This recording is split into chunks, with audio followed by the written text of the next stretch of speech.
the first Fever player to ever get a triple-double in franchise history. Congratulations on that. How much does that big of a win add on to that accomplishment? Honestly, like I'm just happy we won. I take a lot of pride in being able to do a lot of different things for this team. Like obviously 13 assists, like that means my teammates made 13 shots off my passes. So that goes to them. But I mean, I don't know. She's so humble, isn't she? Well, I don't know what to Well, say. let me tell Like ya. I mean, it's great. I That's don't know. That was Caitlin Clark's humble reaction right after she did something people thought could never be done. In just her 22nd game as a pro, she's pulled off the first ever triple-double in WNBA's history as a rookie by racking up 19 points, 13 assists, and 12 rebounds in a win against the league-leading New York Liberty. And she did it by having her fingerprints on both ends of the floor. Caitlin was locked in right from the opening tip.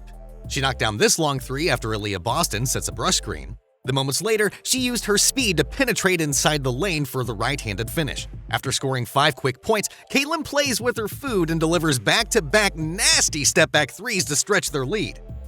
Despite this, the Liberty regained the lead momentarily, but it didn't last long as Caitlin threw a couple of sweet dimes to put them back in the driver's seat.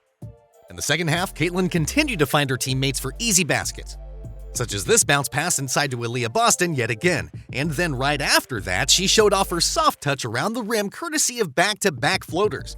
Down by 3 with less than 3 minutes left in the game, Caitlin pushed the ball off a rebound and located Kelsey Mitchell in the corner, who then tied up the ball game at 75 apiece. And in the most crucial possession of the game, it was Lexi Hull who delivered the game-winning layup that sealed the deal, coming from another Caitlin Clark assist. Without question, Caitlin was the best player in that game, and at the same time, she also showcased her passing ability in that win, proving that she can make an impact by being more than just a bucket getter. I mean, most of Caitlin's haters frequently argue that if you take away her scoring prowess, she would amount to nothing, because she can't do anything else aside from jacking up long bombs like Steph Curry. But as you've seen in the previous clips, she has all the tools to become a versatile and well-rounded player in the league. And if you think that her most recent triple-double is just a product of luck, well, that's not true at all. Because in reality, that's actually the 18th triple-double she ever recorded in her basketball career, as she tallied 17 of them back when she was playing in Iowa. While the whole world was shocked by Caitlin's latest triple-double, this was just a routine game for her. If you followed her games back in college, she would always have a couple of rebounds and assists on the side of her monstrous 30 to 40-point explosions. And with this said, this further proves that she has more than what it takes, not just to become the greatest scorer, but also the greatest all-around player in WNBA history. Now, what does her latest triple-double say about her growing legacy, and where does it currently stand?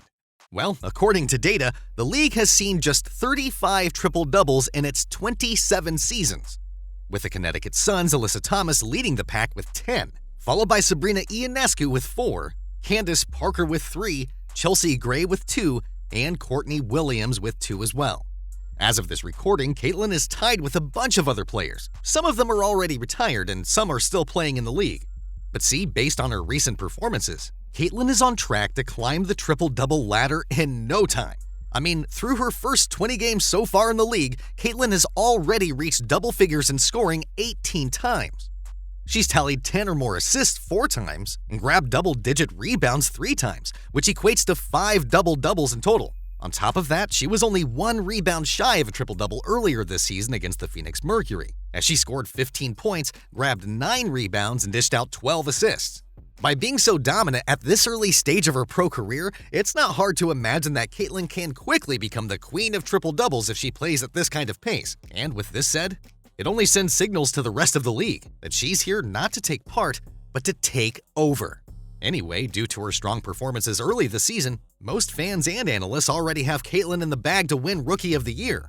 However, her longtime rival Angel Reese seems to have something to say about that, and is currently building a strong case to win the award as well.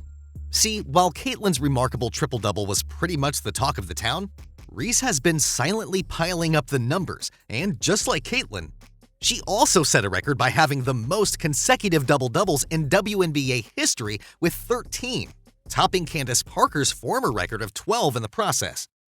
Although most people would vote for Caitlin as their Rookie of the Year, Reese's strong showing has made fans and analysts think otherwise.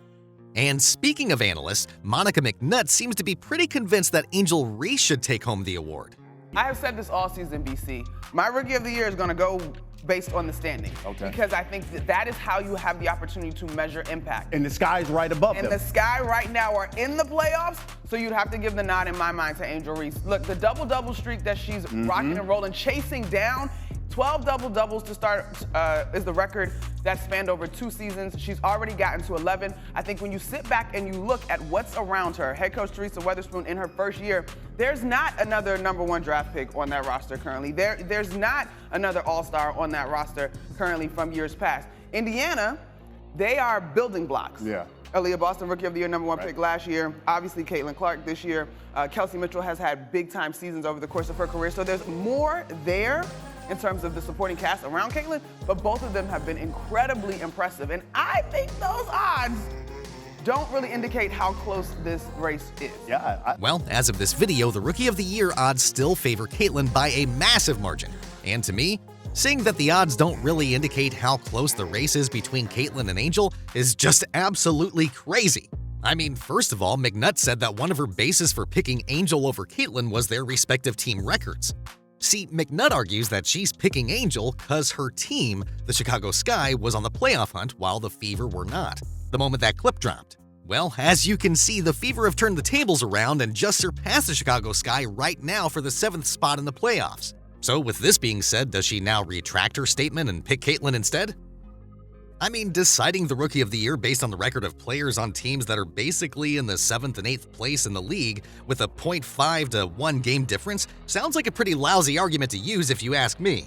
Now, I'm not saying that the team record doesn't matter, but beyond this factor, the most important thing to consider in this type of debate is their respective stats.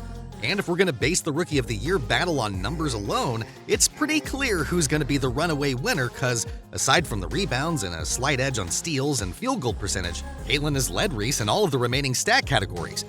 Overall, I think Caitlin brings a lot more to the table than Angel Reese, whether it's on the defensive or offensive end of the floor, which is why she's more deserving to win the Rookie of the Year honors. Although I'm not taking anything away from Reese, as she's also equally phenomenal as well.